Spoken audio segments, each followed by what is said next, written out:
Sir rifle club நெட்ஃப்ளிக்ஸ்ல release ஆயிருக்கிற ஒரு மலையாள படம். இந்த படத்தோட ஒன்லைன் கதை.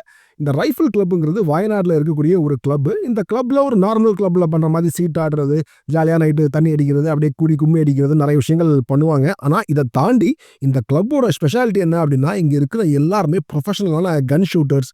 ஸோ கன் ஷூட்டிங்கான ட்ரெயினிங் கூட உள்ள குடுப்பாங்க. நைட்டு காட்டுக்கு வேட்டைக்கு போவாங்க.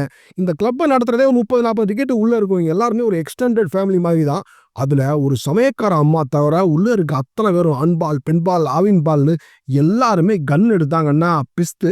அந்த மாதிரி ஒரு பாரம்பரியமான கிளப் இது.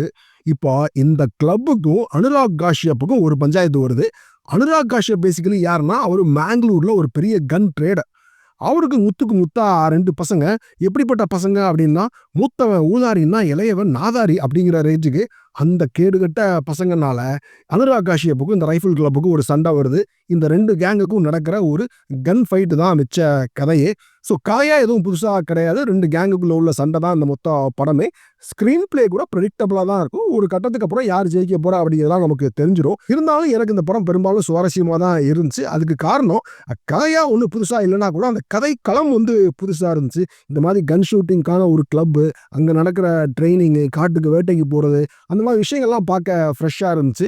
இன்னொன்னு, அந்த கேரக்டர் ரைட்டிங்ல ஒரு ஃபன்னா, ஒரு ஃபேன்சியா ஒரு எலமெண்ட் இருக்கும். அது உண்மையிலேயே நல்லா இருந்துச்சு. நான் ஏன் ஃபேன்சி அப்படின்னு சொல்றேன்னா, சில கேரக்டர்லாம் பார்த்தீங்கன்னா, இப்படிலாம் உண்மையிலேயே இருப்பாங்களா? இதெல்லாம் லாஜிக் இருக்கா? அப்படின்லாம் தோணும். ஒரு டிப்பிக்கல் மலையாள படம் பார்க்குற டோன்ல இந்த படத்தை பார்க்க முடியாது. கொஞ்சம் ஓவர் தி டாப் கேரக்டர்ஸ்லாம் படத்துல இருப்பாங்க.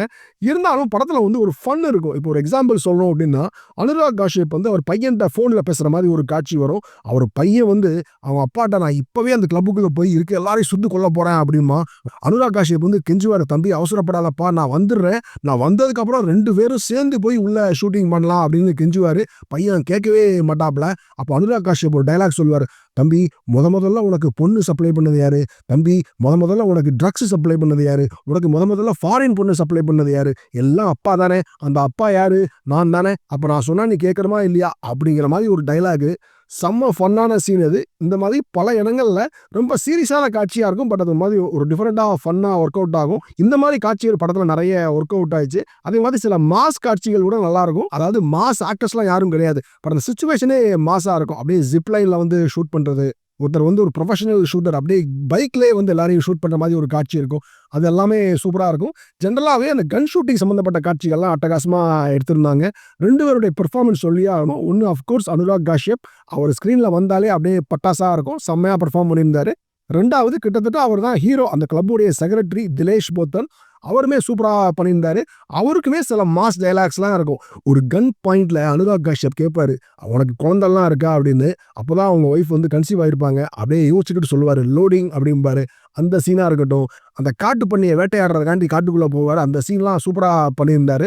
அதை தாண்டி படத்துடைய பெரிய பிளஸ்ஸே பேக்ரவுண்ட் ஸ்கோர் தான். ஏன்னா பல காட்சிகள் மியூசிக் தீவனம் தான் இருக்கும். டயலாகே இருக்காது. அப்படியே ஒரு ரெட்ரோ பேட்டர்ன்ல மியூசிக் அட்டகாசமா இருந்துச்சு. சினிமோட்டோகிராஃபியும் சூப்பரா இருக்கும். வெஸ்டர்ன் காட்ஸ் சூப்பரா காட்சிப்படுத்தியிருந்தாங்க. அந்த காட்டுக்கு வேட்டைக்கு போற சீன் ஒன்று வரும். அந்த சீன் உண்மையிலேயே த்ரில்லா ஒரு பதபதப்பை கிரியேட் பண்ணும். அதை தாண்டி சினிமோட்டோகிராஃபியுமே அந்த சீன் சூப்பரா ஒர்க் அவுட் ஆயிருந்துச்சு. படத்துல நிறைய உமன் கேரக்டர்ஸ் இருப்பாங்க. அந்த எல்லா கேரக்டருமே சூப்பரா எழுதியிருந்தாங்க. படத்துல உள்ள ஒரு சில பிரச்சனைகள் அப்படின்னா, படம் மொத்தமே கிட்டத்தட்ட 2 மணி நேரத்துக்கு உள்ளதான். ஆனா படத்துடைய கேரக்டர் எஸ்டாப்ளிஷ்மெண்ட்க்கு கிட்டத்தட்ட 1/2 மணி நேரத்துக்கு மேல போயிடும். அந்த சீன் கொஞ்சம் அங்கங்க கொஞ்சம் டிராக் அடிக்கும். அதெல்லாம் கொஞ்சம் பெட்டரா பண்ணியிருந்துக்கலாம் அப்படின்னு தோணுச்சு. அதே மாதிரி கிளைமாக்ஸ் கொஞ்சம் ஒன் சைடடா ரொம்ப ஒரு இன்ட்ரெஸ்டிங்கான ஐடியா எதுவுமே இல்லாம ரொம்ப ரொட்டீனா முடிச்ச மாதிரி இருந்துச்சு. அந்த கிளைமாக்ஸ் இன்னுமே கொஞ்சம் இன்ட்ரெஸ்டிங்கா ஏதாவது யோசிச்சுக்கலாம் அப்படின்னு தோணுச்சு. ஸோ ஓவராலா இது ஒரு ஆக்ஷன் படம் அப்படின்னா கூட ஒரு ஃபன்னான ஆக்ஷன் படம். ரொம்ப லாஜிக்லாம் எதிர்பார்க்காம அப்படியே அதை ஃபன்னுக்காண்டி பார்க்குறோம் அப்படின்னா டெஃபினெட்லி ஒர்க்க பார்க்கலாம். எனக்கு ஒர்க்க பார்க்குறது கண்டிப்பா ஒர்க் அவுட் ஆச்சு. பாய்.